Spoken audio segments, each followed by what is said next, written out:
Hello नमस्कार, आप सभी का एक बार फिर से हार्दिक स्वागत है। बात करेंगे 15 दिसंबर के एडिटोरियल सेशन की। सेशन स्टार्ट करें उससे पहले मैं आप सभी का तहे दिल से आभार व्यक्त करता हूं कि आपके सपोर्ट और आपके प्यार की वजह से आज हमारा ये परिवार है वो 6 लाख से अधिक सदस्यों का परिवार बन चुका है और आने वाले दिनों में हम और नई नई ऊंचाइयों को छुएंगे यदि आप इसी तरह से सपोर्ट करते रहे। तो हर एक वीडियो को आप जरूर से शेयर कर दीजिए ताकि और लोगों तक ये पहुंच सके, हमारी जो रीच है वो बढ़ सके और बहुत सारे लोग भी जान सकें कि अखबार पढ़ना कितना आसान है, अंग्रेजी सीखना कितना आसान है। आइए करते हैं स्टार्ट करें उससे पहले इस कोर्स की जानकारी, ये एक ग्रामर का कोर्स हमने लॉन्च किया था हाल ही में। अब तक यहां पर नाउन के 8 पार्ट्स अपलोड हो चुके हैं जिसमें नाउन और नंबर को हमने कंप्लीट करवाया है। 8 पार्ट्स मतलब लगभग 8 घंटे में 8 आवर्स की जर्नी में हमने जाना है नाउन और नंबर को।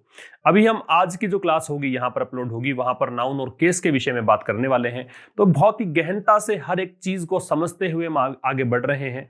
तो बहुत अच्छी ग्रामर पे पकड़ बनाने के लिए आप ये कोर्स बाई कर सकते हैं। डिजिटल बोर्ड पर क्लासेस यहां पे हैं, सारे डिस्क्रिप्शन आपको यहां पर मिल जाएंगे, देख लीजिएगा। ये कोर्स आपको मिलेगा इस एप्लीकेशन पर। आशीष क्लासेस एप्लीकेशन है, एंड्रॉइड एप्लीकेशन है, ठीक है। आप इसको डाउनलोड कर सकते हैं प्ले स्टोर से। डिस्क्रिप्शन में लिंक भी आपकी हेल्प के लिए दिया गया है। जैसे ही आप ये कोर्स मतलब ये जो एप्लीकेशन है इसको आप डाउनलोड करते हैं, वैसे ही यहाँ पे आपको इस प्रकार के कुछ कोर्सेज नजर आते हैं। इन कोर्सेज में एक कोर्स क्लोज टेस्ट और पैराजंबल का है, जहां पर जो भी क्लोज टेस्ट और पैराजंबल मिलते हैं वो सब न्यूज़पेपर से बनाकर प्रोवाइड करवाए जाते हैं। इसके बाद वोकैबुलरी की ई बुक्स हैं।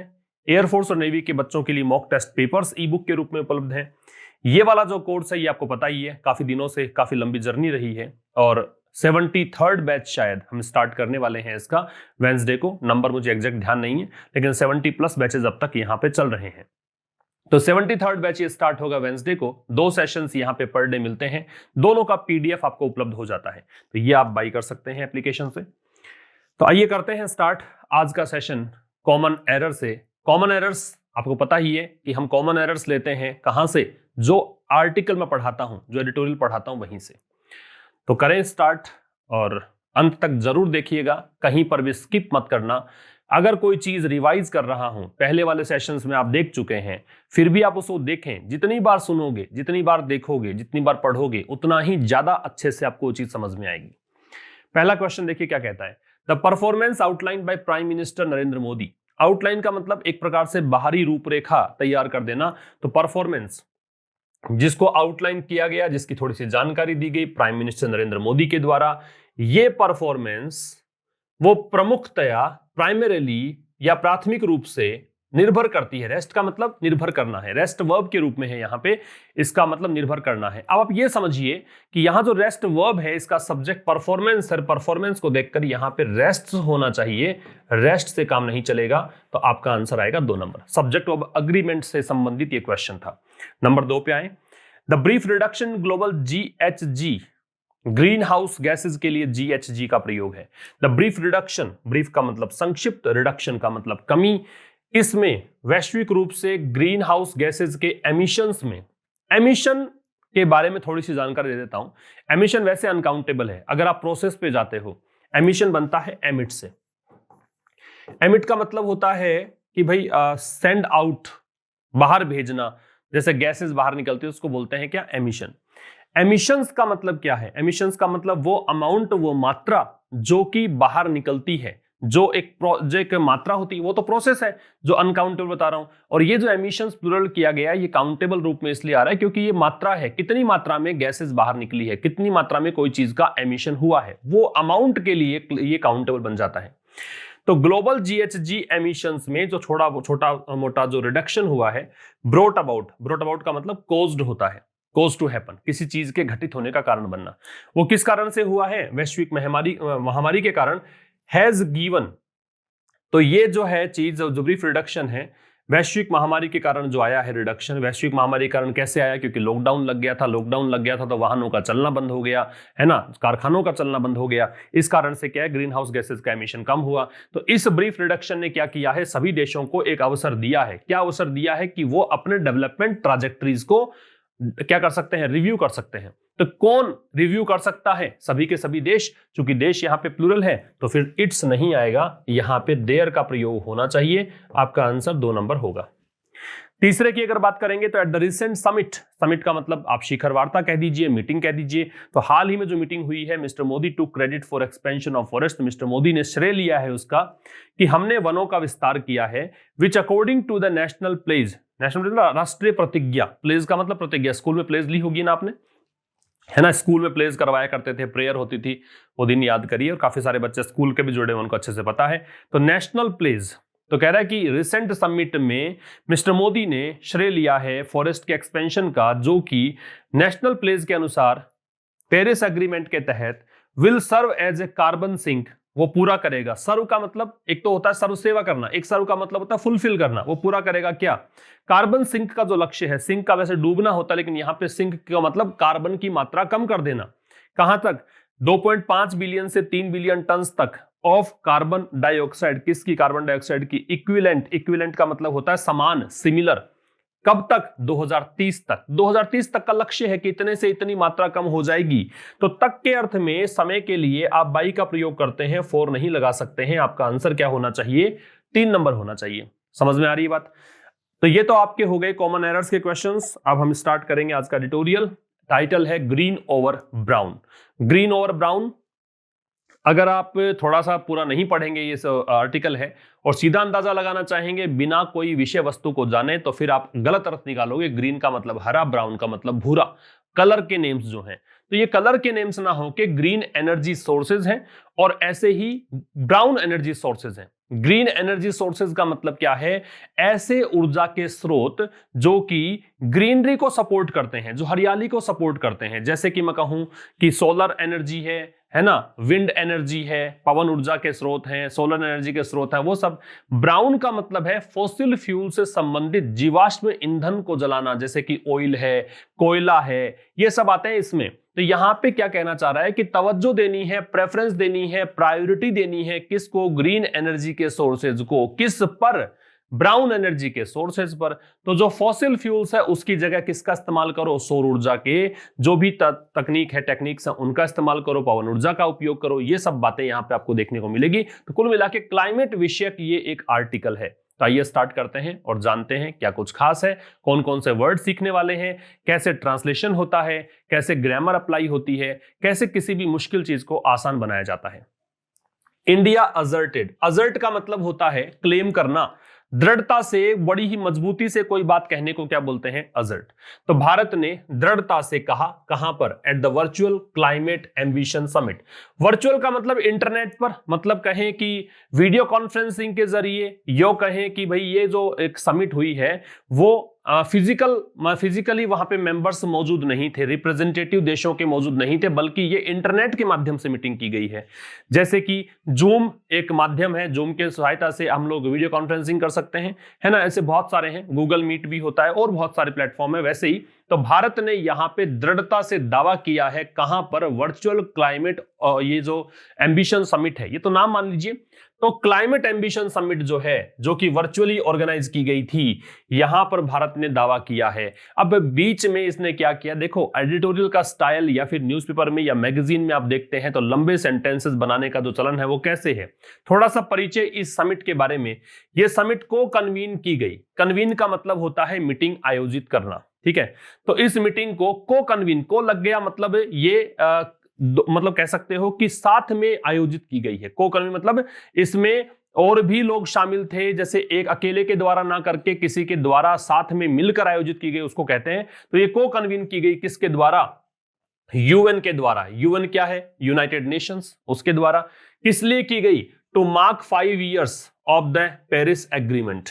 मार्क का मतलब चिन्हित करना, 5 years का मतलब 5 वर्ष, किसके, पेरिस एग्रीमेंट के। मतलब पेरिस एग्रीमेंट, पेरिस समझौता जो हुआ था, बड़ा ही प्रमुख समझौता था, उसकी चर्चा हम आज तक करते हैं। इसलिए ये पेरिस एग्रीमेंट के जो 5 वर्ष पूरे हुए, उस उपलक्ष्य में ये मीटिंग आयोजित की गई, ठीक है। तो यहां पर भारत ने अजर्ट किया, बात समझने की कोशिश करना।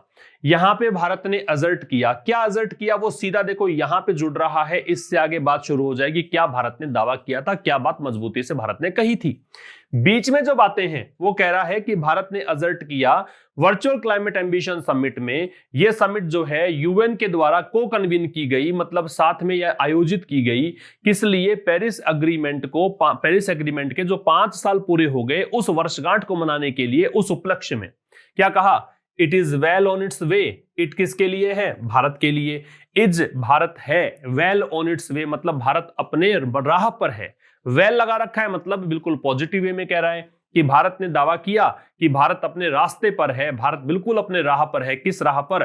To not just fulfilling its national pledge. केवल इसलिए नहीं, नॉट जस्ट का मतलब नॉट ओनली। इस नॉट जस्ट को आप नॉट ओनली से रिप्लेस भी कर सकते हो कि ना केवल इसलिए बल्कि इसलिए भी। तो ना केवल इसलिए कि फुलफिलिंग इट्स नेशनल प्लेस। कौन सी राह? कि केवल ऐसा नहीं है कि हम केवल राष्ट्रीय प्रतिज्ञा ही पूरी कर रहे हैं, हमने जो नेशनल प्लेस ली थी वही पूरी कर रहे हैं। किसको लेकर? एमिशंस रिडक्शन को लेकर। एमिशंस रिडक्शन का मतलब क्या है? उत्सर्जन जो होता है हानिकारक गैसों का, जो ग्रीन हाउस गैसेस का, उनके उत्सर्जन में कमी को लेकर जो हमारी प्रतिज्ञा थी उसकी रिडक्शन बनता है रिड्यूस से। रिड्यूस वर्ब होती है, रिडक्शन नाउन होता है। तो एमिशंस के रिडक्शन को लेकर जो नेशनल प्लेस दी थी उनको फुलफिल करने के लिए ही भारत राह पर है, ऐसा ही नहीं है। बल्कि अब यहां पे ग्रामर की एरर है, यहां बट ऑल्सो आना चाहिए था, जबकि इसने केवल बट लगा के छोड़ दिया। But exceeding the commitment, commitment का मतलब प्रतिबद्धता, जो भी वादा आपने किया है, जो भी प्रॉमिस आपने किया है। एक्सीड का मतलब उससे आगे निकल जाना। एक्सीड का मतलब जितना जरूरी है उससे आगे निकल जाना। तो भारत कह रहा है कि हम लोग तो जितना हमने कमिटमेंट किया उससे भी कहीं ज्यादा कर रहे हैं। बात समझ में आ रही है? एक बार फिर समझेंगे। भारत ने दावा किया है, क्या दावा किया है? कि भारत अपने राह पर है। कौन सी राह? कि ना केवल इस राह पर है कि वो अपनी जो राष्ट्रीय प्रतिज्ञा है, राष्ट्रीय प्रतिज्ञा किसको लेकर है? कि हम ग्रीन हाउस गैसेस के एमिशंस को कम करेंगे, केवल इसको फुलफिल करने की राह पर ही नहीं है, बल्कि यहां पर किस राह पर है? बल्कि यहां पे अब कमिटमेंट से भी आगे जा रहा है भारत। ठीक है, नॉट ओनली पढ़ेंगे इसको, नॉट जस्ट का नॉट ओनली ही मतलब होता है, बट ऑल्सो यहां पे आना चाहिए था, लेकिन नहीं लगाया गया है। एग्जाम में अगर आए तो बट ऑल्सो होना चाहिए था। समझ रहे हो? तो ये चीज हो गई यहां तक। अब देखो यहां पे फुलफिलिंग आ रहा है और आप सोचेंगे कि सर 2 लगा रखा है तो फिर फुलफिलिंग कैसे आ रहा है? 2 के साथ तो V0 लगता है, इन्फिनिटिव बनता है, लेकिन एक्चुअल में इन्फिनिटिव है नहीं, क्योंकि इन्फिनिटिव काम क्या करता है? इन्फिनिटिव आपको उद्देश्य बताता है। जैसे I wanted to learn English, मैं चाहता था क्या? तो लर्न इंग्लिश, सीखना, इंग्लिश सीखना। तो ये उद्देश्य था मेरा, ये चाहत के पीछे मेरा उद्देश्य, पर्पज क्या था, वो चीज है ना। तो इसीलिए आप 2 + V0 का प्रयोग करते हैं, जबकि ऐसा इसमें है नहीं। तो it is well on its way to, a way to. अब ये जो रास्ता है वो कहां, किस ओर जा रहा है, इसलिए ये संकेत कर रहा है कि फुलफिल करने की ओर। ठीक है, तो ये 2 + इन्फिनिटिव का काम नहीं कर रहा है, इसलिए आईएनजी फॉर्म है। और जैसे यहां आईएनजी फॉर्म है तो यहां भी देखो आईएनजी फॉर्म है, ये बराबर करना ही था आपको। ठीक है, आगे देखेंगे द परफॉर्मेंस। अब सीधा मैं परफॉर्मेंस को लेके आ जाऊं यहां पे, तो परफॉर्मेंस जो है वो निर्भर है प्राइमरीली, प्राथमिक रूप से ऑन, रेस्ट के साथ में ऑन लगता है। रेस्ट ऑन का मतलब होता है निर्भर होना। ठीक है, इसको आप डिपेंड ऑन भी कह सकते हैं, इसको आप रिलाई ऑन भी कह सकते हैं। ठीक है, ये सब निर्भर होने का देते हैं। प्राइमरीली का मतलब प्राथमिक रूप से। तो ये जो परफॉर्मेंस है वो प्राथमिक रूप से निर्भर है किस पर? The estimated present reduction of emissions. Estimated लगभग, प्रेजेंट मतलब पूर्व अनुमानित कह सकते हो, एस्टिमेटेड लगभग कह सकते हो। प्रेजेंट रिडक्शन वर्तमान में जो कटौती है, किस में? एमिशंस में, एमिशंस इंटेंसिटी में। एमिशन किस तीव्रता से हो रहा है? इंटेंसिटी तीव्रता को बोलते हैं। उसमें बाई 21%, कितना? 21% तक, बाई लग रहा है तक, ओवर 2005 लेवल्स। किस पे आधारित बात है? ये 2005 के सन में जो लेवल्स थे उस पर आधारित है ये। The goal is between 33% and 35% GDP bye 2030। और गोल क्या है? गोल ये है कि ये इस बीच पहुंच जाएगा 33% से 35% तक, मतलब इतना रिडक्शन करना है, इतनी कटौती करनी है उत्सर्जन में ग्रीन हाउस गैसेज के जीडीपी का। कब तक? 2030 तक। ठीक है, बिटवीन के साथ में एंड लगता है तो एंड लगा हुआ है। एंड द ट्विन पिलर्स, और साथ में क्या बात की? एक तो ये बात करी, दूसरी बात क्या की? ट्विन पिलर्स, ट्विन मतलब दोहरे पिलर्स, पिलर्स मतलब आधार स्तंभ of renewable energy and higher forest cover. Pillars किसके हैं? रिन्यूएबल एनर्जी मतलब नवीनीकरण जो ऊर्जा है, नवीनीकरण मतलब यूं कह दो कि नए जो ऊर्जा के स्रोत हैं वो, और हायर फॉरेस्ट कवर मतलब कहीं ज्यादा फॉरेस्ट कवर मतलब वन क्षेत्र, है ना। कवर का मतलब ये है कि वन क्षेत्र जो कवर करे वो। एक बार फिर समझना क्या कहना चाहता है। द परफॉर्मेंस, अब बीच में परफॉर्मेंस का दिया यहां परिचय। परफॉर्मेंस कौन सी? जो कि प्राइम मिनिस्टर नरेंद्र मोदी के द्वारा आउटलाइन की गई है, जिसके बारे में थोड़ा सा परिचय प्राइम मिनिस्टर नरेंद्र मोदी ने दिया है। यहां एक ग्रामर का कॉन्सेप्ट है कि प्राइम मिनिस्टर से पहले वैसे द लगता है, क्योंकि वन टाइम वन पोस्ट, एक समय पर सृजित होने वाला किसी भी विभाग का एक पोस्ट होती है, वहां पे द लगता है। लेकिन यहां द इसलिए नहीं है क्योंकि यहां प्राइम मिनिस्टर का नाम दे रखा है नरेंद्र मोदी साथ में, इसलिए प्राइम मिनिस्टर से पहले द नहीं है। एक बात। दूसरी बात यहां पे यह है कि परफॉर्मेंस को जोड़ना था आपको इससे, ये सब्जेक्ट था, इसकी वर्ब ये थी। चूंकि सिंगुलर था इसलिए रेस्ट ऑन आ रहा है, रेस्ट के साथ में ऑन लगता है। प्राइमरीली एक एडवर्ब है, तो परफॉर्मेंस जो कि प्राइम मिनिस्टर नरेंद्र मोदी जी के द्वारा आउटलाइन दी गई, जिसकी बाहरी रूपरेखा बताई गई कि भाई कहा ना दृढ़ता से कि हम लोग पूरा हम काम कर रहे हैं, जो भी हमने कमिटमेंट किया उससे कहीं ज्यादा काम करें, जो प्रतिज्ञा हमने ली थी उससे कहीं ज्यादा काम कर रहे हैं। तो ये जो चीजें की outline prime minister Narendra Modi ने दी थी, ये परफॉर्मेंस प्रमुखतया या प्राथमिक रूप से निर्भर करती है किस चीज पर, कि एक तो वर्तमान जो एमिशंस इंटेंसिटी की जो कमी है, कटौती है, कितनी तक? 21% तक। 2005 के लेवल से अगर बात करें, 2005 से अगर कंपेयर करते हैं, तो फिर आज की उस समय से लेकर आज तक हमने 21% तक जो एमिशंस इंटेंसिटी है उसको कम कर दिखाया है, ये बताया। ठीक है, जबकि 2030 तक का लक्ष्य क्या है कि ये रिडक्शन की जो मात्रा है वो 33% से 35% के बीच में आ जाएगी। और क्या क्या चीजें बताई? और बताई ट्विन पिलर्स के बारे में। ट्विन पिलर्स कौन से? Renewable energy and higher forest cover. एक तो कहीं ज्यादा हमने यहां पे फॉरेस्ट कवर को, मतलब फॉरेस्ट कवर एक्सपेंड किया है, कहीं ज्यादा वन्य क्षेत्र बढ़ाया है। दूसरा बात, रिन्यूएबल एनर्जी सोर्सेज को भी उन्नत करने का काम किया है, जो नए नए ऊर्जा के स्रोत, जैसे सौर ऊर्जा की बात हम प्रमुखतया कर ले तो उसके लिए भी हमने काम किया है। ये सब परफॉर्मेंस भारत की नरेंद्र मोदी जी ने गिनाई है। समझ गए? आगे देखेंगे। इंडीड, वास्तव में, द एमिशंस गैप रिपोर्ट 2020, तो ये एक जो रिपोर्ट का नाम है, इसको ज्यादा कुछ अनुवाद करने की जरूरत नहीं है। देखो, एक तो लिटरल ट्रांसलेशन में कभी मत जाना, है ना। कभी भी इस तरह के ट्रांसलेशन में ना जाएं कि आप अक्षरशः अनुवाद करें। आप अखबार पढ़ना सीखना चाहते हैं, अगर आप ये चाहते हैं कि हम अखबार को पढ़ें और वैसे ही पढ़ें जैसे हिंदी अखबार पढ़ते हो, तो फिर आपको जहां अर्थ समझ में आ रहा है वहां ट्रांसलेशन की जरूरत नहीं होनी चाहिए।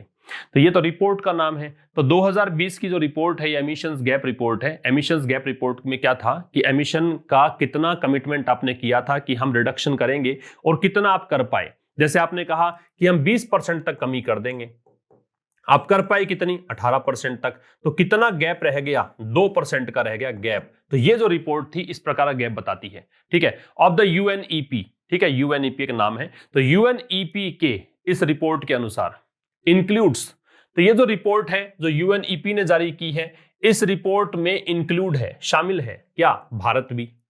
किसमें? अमंग 9 G20 मेंबर्स, जो G20 देशों का समूह है, उनमें जो 9 कंट्रीज हैं उनमें भारत भी शामिल है। हु आर, अब ये हु तो आना नहीं चाहिए था, इसने तो मेंबर्स को देख के लगा दिया। लेकिन अगर आप हु लगाते हो इसका मतलब तो ये है कि जो 9 सदस्य देश हैं उसके रिप्रेजेंटेटिव्स, अदरवाइज यहां पे दैट आ जाना चाहिए था। ठीक है ना। दैट आर ऑन ट्रैक, जो कि ट्रैक पर है, रास्ते पर है, राह पर है। राह कौन सी? To achieve their unconditional commitments, achieve प्राप्त करना, देयर अपने, अनकंडीशनल बगैर किसी शर्त के, कमिटमेंट्स प्रतिबद्धताएं, किसके तहत? Under the Paris pact, Paris समझौते के तहत। पैक्ट का मतलब अग्रीमेंट है, समझौता है, जो किस पर आधारित था? Based on pre covid projections. Projections का मतलब अनुमान है, जो प्री कोविड-19 मतलब कोविड-19 से पहले के जो अनुमान थे ना उस पर आधारित है। अब उसके बाद तो अनुमान अलग हो गए, सारी कहानी चेंज हो गई, लेकिन उससे पहले के जो अनुमान थे उस पर आधारित है। एक बार फिर समझना, यूएनईपी की एक रिपोर्ट है, एमिशंस गैप रिपोर्ट 2020।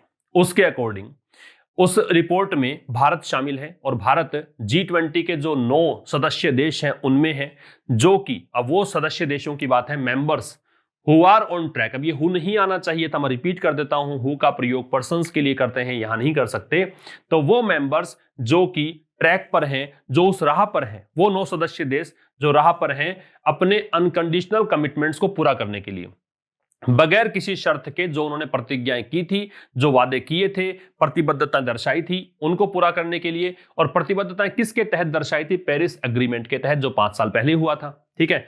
और ये प्रतिबद्धताएं या ये पेरिस समझौता जो था वो किस पे आधारित था? वो आधारित था प्री कोविड-19 अनुमानों पर, प्रोजेक्शंस पर। सिग्निफिकेंटली बड़ी ही महत्वपूर्ण बात है, ठीक है। The G20 bloc as a whole, bloc का मतलब समूह, ग्रुप को बोलते हैं ब्लॉक। किसको बोलते हैं? ग्रुप को। तो G20 जो ब्लॉक है एज ए होल का मतलब कुल मिलाकर, पूरा अगर बात करें, है ना, ग्रुप की अगर बात करें पूरे की, रेस्पॉन्सिबल फॉर, जो कि जिम्मेदार है किसके लिए? 78% of green house gas emissions. तो ग्रीन हाउस गैस का जितना एमिशन होता है पूरे वर्ल्ड में, उसमें से 78% तो G20 जो पूरा समूह है, 20 सदस्य जो देश हैं उनसे होता है। बात समझ में आ रही है? सिग्निफिकेंटली ये बहुत ही इंपॉर्टेंट बात है। यहां पे लेखक स्ट्रेस डालना चाहता है, ये कह रहा है कि जो G20 अगर पूरे ग्रुप को देखोगे आप, तो इस ग्रुप में सदस्य देश जो हैं वो पूरे वर्ल्ड वाइड जितना भी ग्रीन हाउस गैसेस का एमिशन होता है उसमें से 78% तो इन्हीं के द्वारा होता है। तो कह रहा है, ये तो देखो आ गया, ये आप छोड़ दीजिए, बीच में यहां से यहां तक की परिचय आ गया। फिर से आ जाओ G20 ब्लॉक पे। तो G20 ब्लॉक जो है was not expected, इससे ये एक्सपेक्टेशन नहीं थी, ये पैसिव वॉइस है वॉज के साथ थर्ड फॉर्म, उससे ये एक्सपेक्टेशन नहीं थी टू मीट इट्स प्लेजेस, कि वो अपनी प्रतिज्ञाएं पूरी कर लेगा, ठीक है। G20 ब्लॉक से ये एक्सपेक्टेड नहीं था कि वो जो उन्होंने कमिटमेंट किए थे, जो प्लेजेस की थी, जो प्रतिज्ञाएं की थी, मीट का मतलब यहां फुलफिल करना है, उसको पूरा कर लेगा। बट लेकिन some countries and the EU, लेकिन कुछ देश और यूरोपियन यूनियन, ये EU यूरोपियन यूनियन है, एज ए ग्रुप, एक समूह के रूप में announced higher ambition at the summit, इन्होंने अनाउंस किया, इन्होंने घोषणा की, हायर एम्बिशंस, हायर मतलब कहीं ज्यादा महत्वाकांक्षा दर्शाई कि हम टारगेट आपने दिया 5%, लेकिन हम पूरा कर देंगे 7%, हम कहीं ज्यादा मतलब ऊपर चले जाएंगे इस टारगेट में। ये यहाँ पे समिट में इस जो ये मीटिंग हुई है इसमें इन्होंने ये एम्बिशन दर्शाया। बात समझ में आ रही है? तो G20 जो ब्लॉक है, कुल मिला के पूरों की बात करें, हम 9 की बात नहीं कर रहे हैं, 20 मेंबर्स की बात कर रहे हैं। एज ए होल का मतलब ही ये, कुल मिला के टोटल की अगर बात करते हैं तो जो कि ग्रीन हाउस गैस के एमिशन में से 78% एमिशन का जिम्मेदार ये देश है। इस ब्लॉक से ये एक्सपेक्टेड नहीं था कि अपने ये प्लेजेस जो हैं, ये इट्स आ रहा है, वो G20 ब्लॉक के लिए इट्स आ रहा है, प्लेजेस यहाँ पे नाउन है, कि वो प्रतिबद्धताओं को पूरा कर देगा, जो वादे किए हैं पूरा कर देगा। लेकिन कुछ देश और EU जो है एक ग्रुप के रूप में इन्होंने अनाउंस किया कि हम सब मिलकर हायर एम्बिशन का कमिटमेंट करते हैं, कहीं ज्यादा हम लोग एम रखते हैं, टारगेट हम बढ़ा कर लेते हैं। इस समिट में ये बातें इन्होंने कही। द ब्रीफ रिडक्शन, ब्रीफ का मतलब संक्षिप्त, रिडक्शन का मतलब कटौती। तो ये छोटी जो कटौती है, थोड़ा सा जो ये कटौती हुई है इन ग्लोबल GHG एमिशंस, किसमें? वैश्विक ग्रीन हाउस गैस के एमिशंस में। ग्लोबल वैश्विक GHG emission, green house gases का एमिशंस अमाउंट की बात कर रहा है। ब्रोट अबाउट का मतलब जो कोज्ड बाई है, जिसको कारण मतलब कोज टू हैपन जो बोलते हैं ना, उसको बोलते हैं ब्रिंग अबाउट। लिख लेना, ये इंपॉर्टेंट है वैसे फ्रेजल वर्ब। यहां पे फ्रेजल वर्ब दे रखी है आपको, ब्रिंग अबाउट। ब्रिंग अबाउट का मतलब होता है कोज टू हैपन, मतलब घटित होने का कारण बनना। कोज टू हैपन, घटित होने का कारण बनना। तो इसको ब्रोट अबाउट को कोज्ड बाई भी कह सकते हो। तो थोड़ा बहुत जो कटौती हुई थी ग्रीन हाउस गैसेस के उत्सर्जन में, किस कारण से हुई थी? वैश्विक महामारी के कारण। इस रिडक्शन ने हैज गिवन ऑल कंट्रीज, इसने दिया है सभी देशों को क्या? एक अवसर। किस चीज का अवसर? To review their development trajectories. Trajectories का मतलब वलय पथ या प्रक्षेपण पथ होता है, लेकिन यहां पे इसका मतलब मान सकते हो जो प्रोग्रेस की ओर उन्मुख है उसको कह सकते हो ट्राजेक्टरीज, कि वो अपने डेवलपमेंट ट्राजेक्टरीज जो है, जो विकास की राह है, उसको रिव्यू कर सकते हैं कि वो कहां तक उन्होंने विकास किया है। बात समझ में आ रही है? तो छोटा मोटा जो रिडक्शन हुआ है ग्लोबल GHG एमिशंस में, किस कारण से? वैश्विक महामारी के कारण। इस ब्रीफ रिडक्शन ने सभी देशों को दिया है एक चांस, एक अवसर, कि वो अपने डेवलपमेंट ट्राजेक्टरीज को रिव्यू कर सकें। द अनप्रेसिडेंटेड इवेंट, अभूतपूर्व घटना। अनप्रेसिडेंटेड एडजेक्टिव है, ये यहां पे नाउन है। अभूतपूर्व that has not happened earlier, जो पहले कभी नहीं हुआ। तो अभूतपूर्व जो घटना है किसकी? हैज इनेबल्ड, ये घटना इस पेंडेमिक की कोविड-19 की बात है। तो इस घटना ने क्या किया है? हैज इनेबल्ड देम, उनको योग्य कर दिया है। देम आरा कंट्रीज के लिए, इन देशों को सक्षम बना दिया है। किस लिए? टू डिप्लॉय डिप्लॉय अगर आप किसी व्यक्ति को करते हो तो इसका मतलब होता है स्टेशन करना, तैनात करना। अगर आप किसी वस्तु के लिए डिप्लॉय यूज करते हो तो इसका मतलब होता है यूज करना। तो यहां पे यूज करने की बात है, व्यक्तियों की बात नहीं है, लिख लेना। अगर किसी व्यक्ति को डिप्लॉय करते हो तो तैनात करना, स्टेशन करना, लगाना। अगर आप वस्तु की बात करते हो तो यूटिलाइज करना, यूज करना। तो ये जो अभूतपूर्व घटना है इसने उन देशों को सक्षम बना दिया है कि वो एक extra ordinary fiscal stimulus, extra ordinary असाधारण, फिस्कल वित्तीय, स्टिमुलस उत्प्रेरक को बोलते हैं।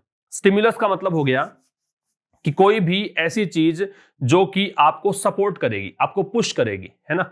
स्टिमुलस का प्लूरल बनता है स्टिमुली, इसका प्लूरल बनता है स्टिमुली। ये कुछ विदेशी शब्द होते हैं जिनका पैटर्न कुछ अलग होता है बहुवचन करने का। इसमें यूएस को हटा के आई लिखते हैं, ठीक है। तो कह रहा है कि जो अनप्रेसिडेंटेड इवेंट है उसने उन देशों को सक्षम बना दिया है कि वो एक असाधारण वित्तीय, एक कह सकते हो कि कोई भी ऐसा काम करे जो इकोनॉमी को बूस्ट कर सके, इसको फिस्कल स्टिमुलस बोले। तो ऐसी कोई चीज को लगाए फॉर रिहेबिलिटेशन ऑफ इकोनॉमीज। किसके लिए लगाए?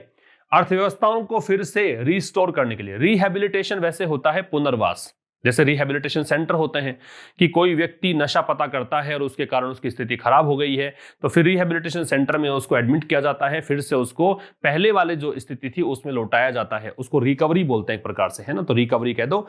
इसलिए फिस्कल स्टिमुलस डिप्लॉय करने की बात है कि वो इकोनॉमीज को फिर से सही स्थिति में ला पाए, पहले वाले कंडीशन में ला पाए। अब यहां हाइफन से हाइफन की बात है कि ये इस इकोनॉमीज की बात कर रहा है। Economies estimated at $12 trillion globally. वो अर्थव्यवस्थाएं जिनकी लगभग पूरे विश्व स्तर की बात कर रहा है, वैश्विक स्तर पर कितनी है? लगभग $12 ट्रिलियन की अर्थव्यवस्था है, ठीक है। Making green growth a possibility, ये बनाते हुए, ग्रीन ग्रोथ मतलब वही बताया मैंने, green energy sources, growth Pragati, a possibility एक संभावना। इस ग्रीन ग्रोथ को एक संभावना बनाते हुए कि हाँ ये संभव है, ग्रीन एनर्जी सोर्सेज का आप यूज कर सकते हो, आप ग्रीन हाउस गैसेस के एमिशंस को रिड्यूस कर सकते हो, इसको संभव बनाते हुए एक बार फिर समझें कि ये जो घटना घटी अभूतपूर्व, जो पहले कभी नहीं घटी है, कोविड-19 की बात कर रहा है, इसने उन देशों को सक्षम बना दिया है कि वो एक असाधारण फिस्कल स्टिमुलस का यूज कर सके। इसके लिए इकोनॉमीज को फिर से रिकवरी करने के लिए, वो इकोनॉमीज जो वैश्विक स्तर पर अगर बात करें तो $12 ट्रिलियन की इकोनॉमीज हैं, ठीक है। इस प्रकार से ये एक जो ग्रीन ग्रोथ जो है उसको एक पॉसिबिलिटी बना रहा है, ठीक है। ये मेकिंग यहां पे प्रेजेंट पार्टिसिपल है, दो काम साथ में हो रहा है, स्टिमुलस एक्शन है। India faces a particular challenge, Bharat यहां पे फेस कर रहा है पर्टिकुलर विशेष चैलेंज, चुनौती। तो भारत के सामने एक विशेष चुनौती है in moving it's pandemic rehabilitation spending away. In moving, move करने में, इन प्रपोजिशन है तो आईएनजी आ रहा है, इट्स अपनी, इट्स पॉजेसिव एडजेक्टिव इंडिया के लिए आ रहा है, पेंडेमिक रिहेबिलिटेशन स्पेंडिंग। पेंडेमिक का मतलब क्या हो गया? वैश्विक महामारी। रिहेबिलिटेशन का क्या हो गया? रिकवरी, पुनर्वास। स्पेंडिंग खर्चा, अवे दूर, from traditional brown sector policies, traditional पारंपरिक, ब्राउन सेक्टर पॉलिसीज का मतलब वो नीतियां जो किसके लिए थी? वो नीतियां जो कि फॉसिल फ्यूल्स के लिए बनाई गई थी, जो जीवाश्म ईंधन के लिए बनाई गई थी, है ना। ब्राउन सेक्टर पॉलिसीज ये है। Aligned with fossil fuel use, aligned with मतलब जो पैरेलल थी, जो कि संबंधित थी, किससे संबंधित थी? फॉसिल फ्यूल यूज से। टू ग्रीन टेरिटरी, तो ये यहां से दूर ले जाके फ्रॉम, और ये यहां तक ले जाके स्पेंडिंग, इस पे खर्च करना। बात समझना फिर से। भारत यहां पे एक पर्टिकुलर चुनौती का सामना कर रहा है, किसमें? In moving its pandemic rehabilitation spending away from traditional brown sector policies, यहां पे भारत अपने जो खर्चा है, ठीक है, इसमें पेंडेमिक रिहेबिलिटेशन स्पेंडिंग, पेंडेमिक मतलब पेंडेमिक के कारण जो भारत की अर्थव्यवस्था चौपट हुई, अब अर्थव्यवस्था को फिर से ट्रैक पर लेके आना है, उसके लिए भारत को पैसा खर्च करना है मार्केट में। तो वो पैसा जो है भारत यहां पे, पहले तो क्या डिसाइड था कि इस सेक्टर के लिए खर्च किया जाएगा, इसके लिए पॉलिसीज बनी हुई थी जो किससे जुड़ी हुई थी? इन फॉसिल फ्यूल यूज से। ये अलाइंड विद का मतलब यहां पे कंबाइंड विद मान सकते हो, अलाई, जॉइन, कंबाइन, ये सब मीनिंग होते हैं इसके, ठीक है। तो जुड़ी हुई थी फॉसिल फ्यूल यूज से, उसको यहां पे लेकर आना है, इस खर्चे को यहां से शिफ्ट करना है इसके लिए कि अब ग्रीन टेरिटरी के लिए लगाओ। अब जो हरित ऊर्जा के स्रोत हैं, जो ग्रीन एनर्जी सोर्सेज हैं, उसके लिए लगाओ। तो इसमें भारत चुनौती पे यहां पे सामना कर रहा है, ठीक है। आगे देखो, एट द रिसेंट समिट मतलब हाल ही में जो मीटिंग हुई है उसमें मिस्टर मोदी टुक क्रेडिट, मिस्टर मोदी ने श्रेय लिया, क्रेडिट मतलब श्रेय। तो इस हाल ही में हुई मीटिंग में मिस्टर मोदी ने श्रेय ले लिया किसका? एक्सपेंशन ऑफ फॉरेस्ट, कि हमने वनों को एक्सपेंड किया है। एक्सपेंशन जो है वो एक्सपेंड का नाउन फॉर्मेट है, फोर प्रेपोजिशन है, प्रेपोजिशन अपना ऑब्जेक्ट लेता है, ऑब्जेक्ट एक नाउन हो सकता है, वर्ब तो ऑब्जेक्ट होगा नहीं, इसलिए यहां पे एक्सपेंशन किया गया है। तो फॉरेस्ट के विस्तार का श्रेय लिया कि हमने वनों का विस्तार किया, विच जो कि according to the national pledge, जो कि राष्ट्रीय जो एक शपथ थी, नेशनल प्लेज थी, उसके according under the Paris agreement. और शपथ किसके तहत थी? ये थी पेरिस एग्रीमेंट, मतलब हर जो सदस्य देश था पेरिस एग्रीमेंट में जो भी शामिल था, उन हर सदस्य देश ने कोई ना कोई प्रतिज्ञा की थी कि हम इतना कमिटमेंट करते हैं, इतना हम रिडक्शन करेंगे ग्रीन हाउस गैसेस के एमिशंस के लिए, हम प्रतिबद्ध हैं इस चीज के लिए, उसकी बात कर रहे हैं।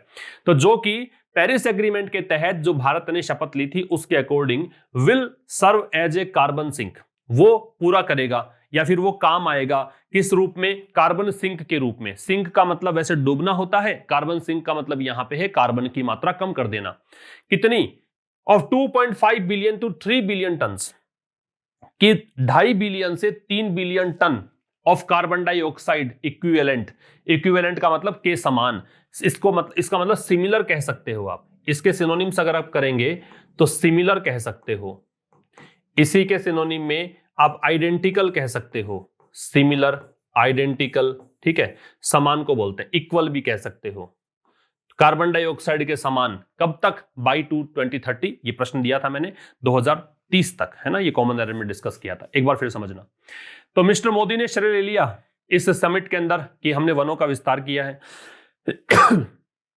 विचार है वनों के विस्तार के लिए, और ये जो वनों का एक्सपेंशन है, जो जंगल के क्षेत्र का एक्सपेंशन है, वो पेरिस एग्रीमेंट के तहत जो भी राष्ट्रीय प्रतिज्ञा थी उसके अकॉर्डिंग इस वनों के विस्तार से क्या होगा? इस वनों के विस्तार से, ये वनों का विस्तार जो है वो काम आएगा कार्बन की मात्रा को कम करने में। कितनी कम करने? 2.5 बिलियन से 3 बिलियन टन कार्बन डाइऑक्साइड जो है, कार्बन डाइऑक्साइड के बराबर जो है वो इतना कमी आ जाएगी वनों के विस्तार से 2030 तक, ठीक है। दिस इज अ की गोल, ये एक महत्वपूर्ण लक्ष्य है। की का मतलब यहां महत्वपूर्ण है, की जब एडजेक्टिव के रूप में आता है तो इसका मतलब महत्वपूर्ण होता है, गोल का लक्ष्य नाउन है, तो ये एक महत्वपूर्ण लक्ष्य है। गिवन दैट मतलब कंसिडरिंग, गिवन यहां प्रेपोजिशन के रूप में है, इसका मतलब है कंसिडरिंग, ये देखते हुए, ये सोचते हुए, ये विचार करते हुए, ये एक महत्वपूर्ण लक्ष्य है। क्या देखते हुए? That it has multiple benefits, कि इसके अनेकों लाभ हैं। मल्टीपल मतलब अनगिनत, ठीक है। मल्टीपल मतलब कई लाभ हैं, यो कह दो, अनगिनत तो नहीं, कई लाभ गिन लो। तो इसके कई लाभ हैं। कौन कौन से लाभ हैं? प्रोटेक्टिंग डाइवर्सिटी, एक लाभ तो है बायोडाइवर्सिटी को प्रोटेक्ट करना, जैव विविधता को सुरक्षा करना, इन्फ्लुएंसिंग द क्लाइमेट सिस्टम, दूसरा क्या है? जलवायु सिस्टम को प्रभावित करना, and providing resources for communities, और अलग अलग समुदायों के लिए रिसोर्सेज प्रोवाइड करना, ये सब लाभ है। तो ये एक महत्वपूर्ण लक्ष्य है। ये देखते हुए कि इसके अनेकों लाभ हैं। कौन कौन से लाभ हैं? बायोडाइवर्सिटी प्रोटेक्ट करना, क्लाइमेट सिस्टम को इन्फ्लुएंस करना, और कम्युनिटीज के लिए रिसोर्सेज प्रोवाइड करना, ठीक है। But it is fraught with uncertainty, लेकिन ये जो चीज है ये भरी हुई है अनिश्चितता से। जब कोई चीज किन्हीं अनप्लीजेंट चीजों से भरी हुई होती है उसको फ्रॉट विद बोलते हैं। फ्रॉट के साथ में विद लगता है, इसको आप कह सकते हो फुल ऑफ, इसको आप कह सकते हो फिल्ड विद, ठीक है। इसको आप कह सकते हो स्वामिंग विद, इसी को आप कह सकते हो राइफ विद। तो ये सब सिनोनिम हो सकते हैं इसके, फ्रॉट के साथ विद लगता ही है, ठीक है। फ्रॉट विद बराबर फुल ऑफ, फिल्ड विद भी कर सकते हो, स्वाम विद भी कर सकते हो, राइफ विद भी कर सकते हो, ठीक है। लेकिन ये जो चीज है अनिश्चितता से भरी है। कौन सी चीज? ये जो चीज है ना, ये 2030 तक ऐसा हो जाएगा, अनिश्चितता से भरी हुई है। The centre has question the veracity, veracity truthfulness को बोलते हैं। वेरासिटी का मतलब होता है ट्रूथफुलनेस, सत्यता। क्या मतलब है इसका? ट्रूथफुलनेस, सत्यता। तो केंद्र सरकार जो है उसने यहां पे प्रश्न उठाया है, किस पर? सत्यता पर। सत्यता किसकी? State afforestation. एफॉरेस्टेशन का मतलब होता है वनीकरण, ठीक है। और डी लगा दोगे, डी इसका मतलब इसका मतलब हो जाएगा वनों की कटाई। एफॉरेस्टेशन का मतलब वनीकरण और डिफॉरेस्टेशन का मतलब वनों की कटाई, याद रखना।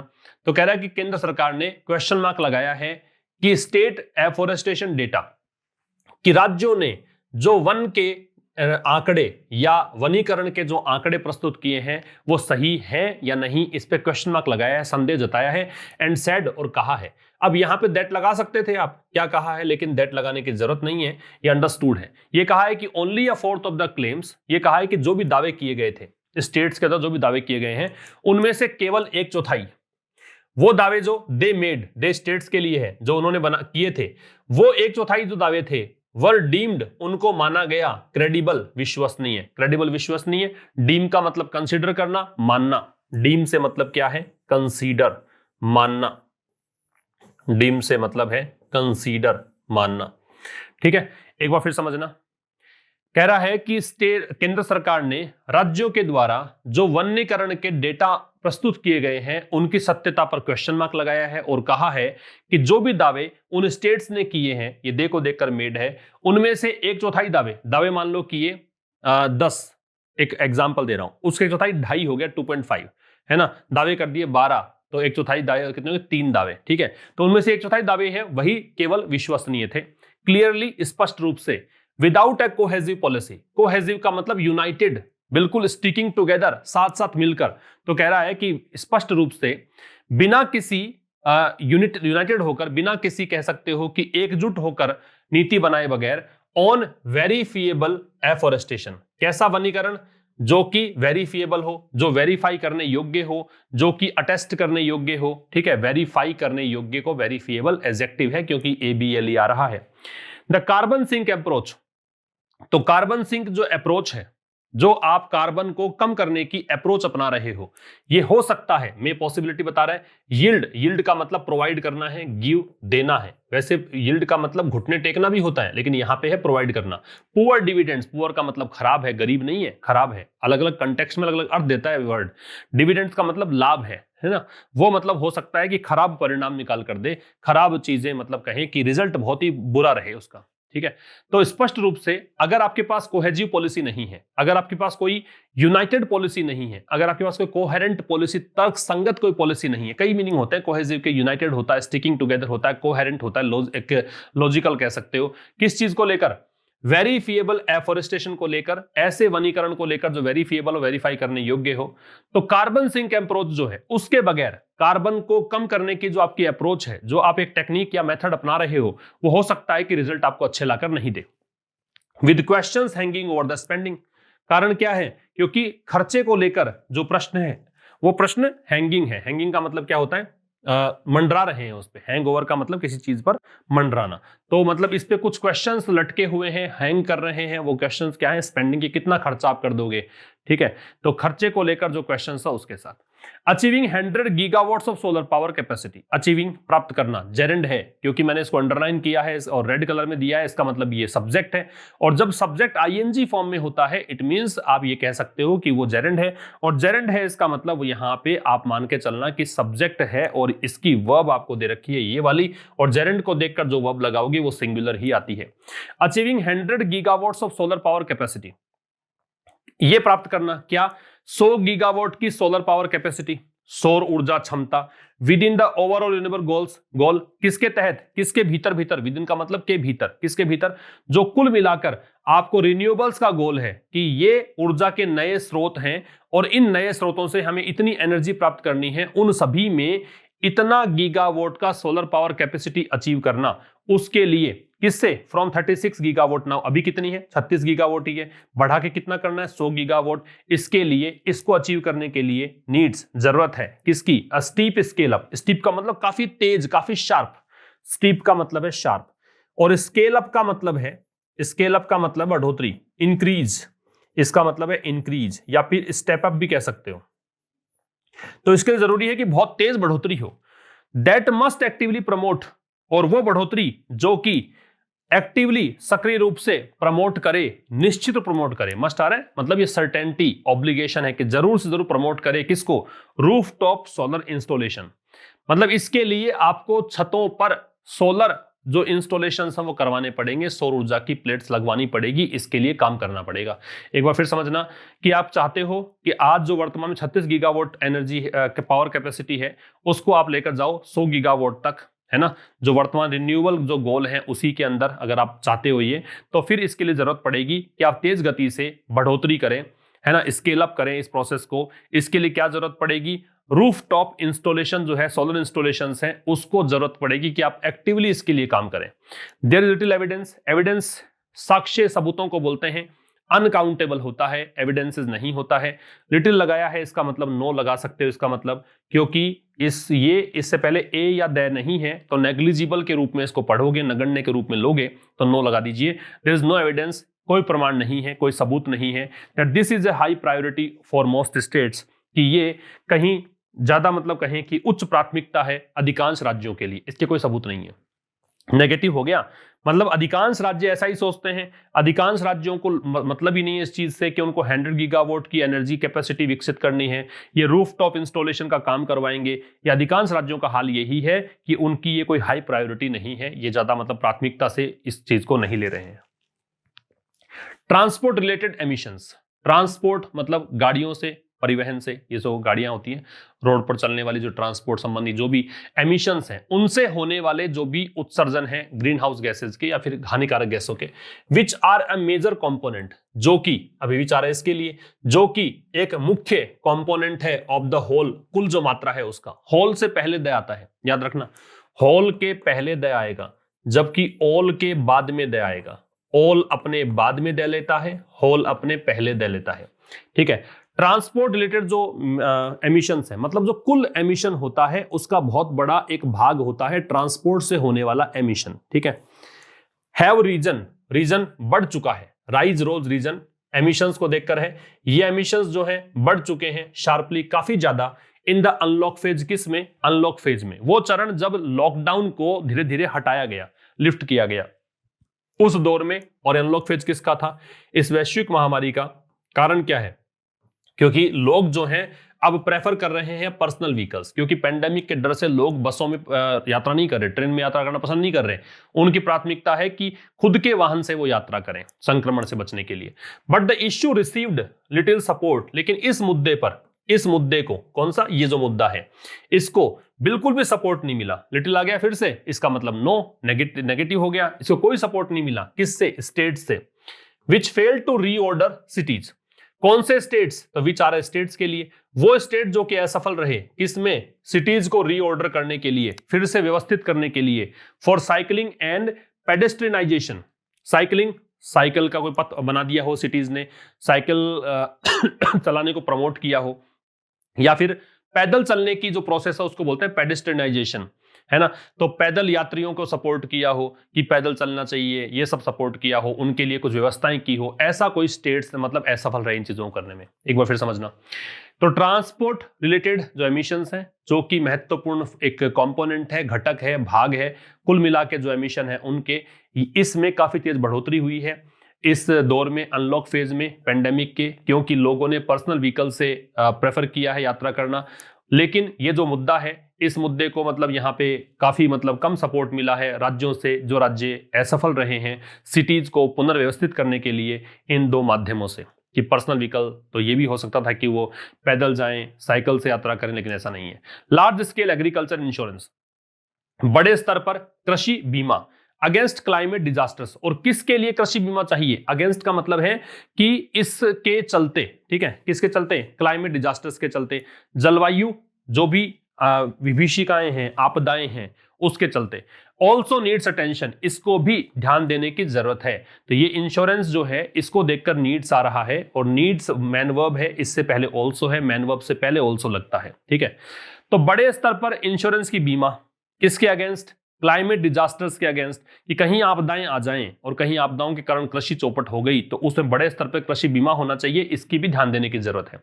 इन द ईयर, उस वर्ष में, दैट रिमेन्स जो बचा हुआ है, before countries meet at the UN climate change conference, किससे पहले, जब देश फिर से मिलेंगे, ग्लासगो एक शहर का नाम है, 2021 में क्लाइमेट चेंज कॉन्फ्रेंस में मुलाकात जब होगी, उससे पहले जो भी वर्ष का टाइम बचा हुआ है, जो पूरे साल का टाइम बचा हुआ है, उसमें इंडिया नीड्स, भारत को जरूरत है टू फोकस ऑन, फोकस साथ में ऑन लगता है कि भारत ध्यान केंद्रित करे, कंसंट्रेट करे किस पर, फ्यूचर एमिशंस पर, भविष्य में होने वाले उत्सर्जनों पर, एंड प्लान ग्रीन इन्वेस्टमेंट्स, और ग्रीन इन्वेस्टमेंट पे प्लान करे। मतलब भारत निवेश ऐसी मतलब उन चीजों में निवेश करे जो कि ग्रीन एनर्जी सोर्सेज हैं, ठीक है, जो कि आप ग्रीनरी को नुकसान नहीं पहुंचाते हैं।